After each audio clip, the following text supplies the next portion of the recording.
Welcome to the Breathing Edge podcast. Welcome.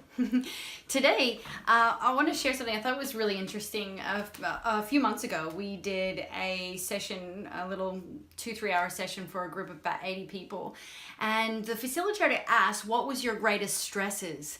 And the majority of the responses were, my kids.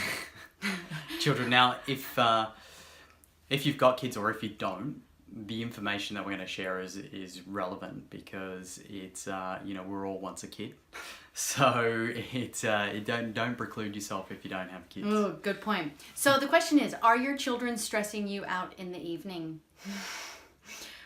Because they were stressing us out in the evening. What I was finding is I was getting to the evening times and absolutely not looking forward to the bedtime routine. In fact, I was exhausted and the girls were getting hyped up. And that was so stressful for me for quite a long time. And we really searched for a lot of things. We were looking at do we force them to try and relax? And we know that doesn't work, because just trying to force someone to relax, see how well that works. And eventually what we found that works, and you may have heard us talk about this before, but our golden rule to parenting is we take care of our own stuff. So when we started to let go and create space in the evenings and started to create our own evening routine, we noticed that the girls started to follow. Yeah, so we had an opportunity to teach our children relaxation. Oh my goodness. So there were 3 key things that I found that were important to finding a relaxing routine in the evening. The first thing was prepping myself first. The second one is setting the environment. And the third one is create routines and rituals within your family that works within the family. All us as little creatures, we all are creatures of habit, and it's no different with kids. And once you've really established a routine and something that's fun, something that everybody does, then you'll find that the whole household flows into bed nice and smoothly at night. Oh, so good. So after I got myself ready, I would set the environment. And this is by candles. I mean, it's really important to have low light. So we turned off all our lights. We changed a lot of our lamps from regular light bulbs to red light bulbs to keep it low light. And we just got candles, lots of candles. And I love engaging all 5 senses. So for me, I love incense or vaporizers, and I've got vaporizers all over the house, and we just use relaxing oils, essential oils we love in our house. I wasn't as fancy as Angie, and I didn't really think that the whole vaporizing and everything, but it does make a difference. The smells are quite a strong sense. If you don't know that, it's like one of the main senses that activates the brain. It's a really peculiar one, but it does make a difference to have that.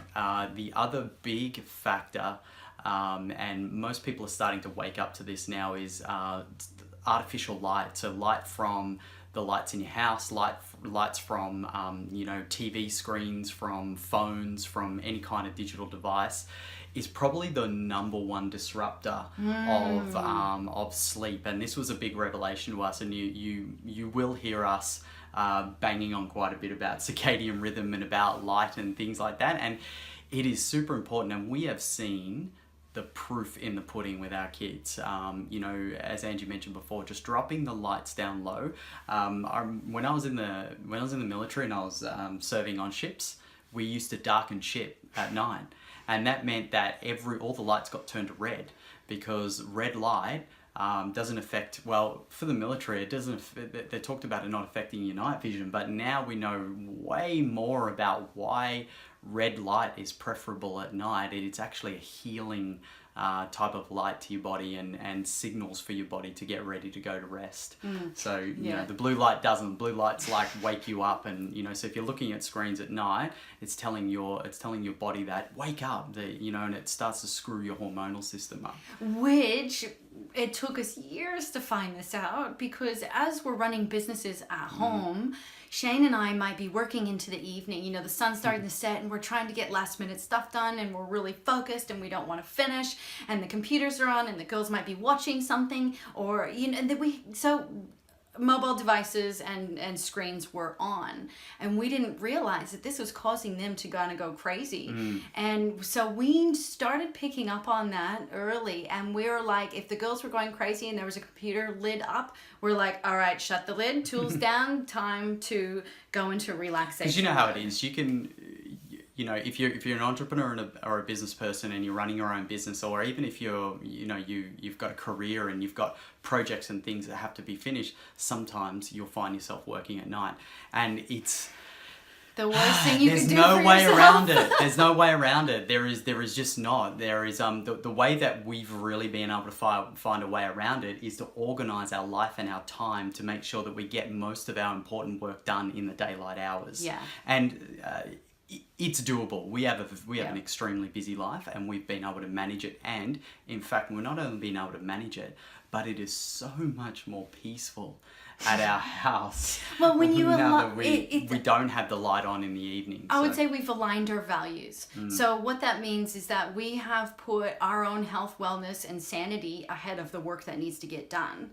And so we've just gotten really good about getting stuff done in certain time frames, such that we can spend time with our family. And the biggest thing that we found from this is that when we got into gear with this, the kids followed. Oh yeah. And so now we have an established routine where the girls know, you know, they got their 5 B's. Oh, at 6 bedtime. B's of bedtime. That's what I was going to go into. So that's when you start having a look at creating your own rituals and routines for your family. We do have the 6 B's of bedtime, but just, you know, we notice our children, they love crystals and rocks and stuff like that. So a lot of the times they would be placing them around and playing with them, and, you know, these sorts of things. And that was great to help them to relax. So whatever children love to do in the evening that's relaxing and peaceful, do that. For us, we have 6 B's of bedtime, and the girls know the 6 B's of bedtime like the back of their hand. And I love this because they teach all the babysitters the 6 they B's of do. bedtime. And it's beautiful. Okay, so it's bathing, brushing, that's teeth and hair, bathroom, it's going to the toilet, it's breathing, so we do 3 sighs and 1 yawn, and that's enough to capture their energy. Very simple, and very change powerful it to technique. something else. 3 sighs and yawn, try it, it's good. And then books, we read books every single night, and I'm reading to them every night religiously. We've got, you know, chapter books that we have been going through. We're like book number 11 of 21 right now, and Eve's now reading to Lila, and Shane will read to the girls. So everybody's reading for each other and to each other. And then, of course, B, the last B, bedtime. So they know that there are certain rituals that happen every evening, and the more that they do it in that order, and at the start we had like a little chart, so we'd be like, what's next? And they'd tick it off. Oh, what's next? And they'd tick it off until we got to a point where they had it memorized and they knew it, and now they just do it intuitively. See, modern science now is telling us that your sleep ritual or rituals around sleep should be sacred. And so we're teaching the girls now not only to create their own ritual, but to have something that they can carry on and evolve as they get older as well. So it's a life lesson that you can pass on, that sleep is important, and it's important. What's important about your sleep is that you really set up for sleep and you know, and get yourself ready. So, and what we noticed with working with so many entrepreneurs and business owners and corporates is that they struggle with relaxation.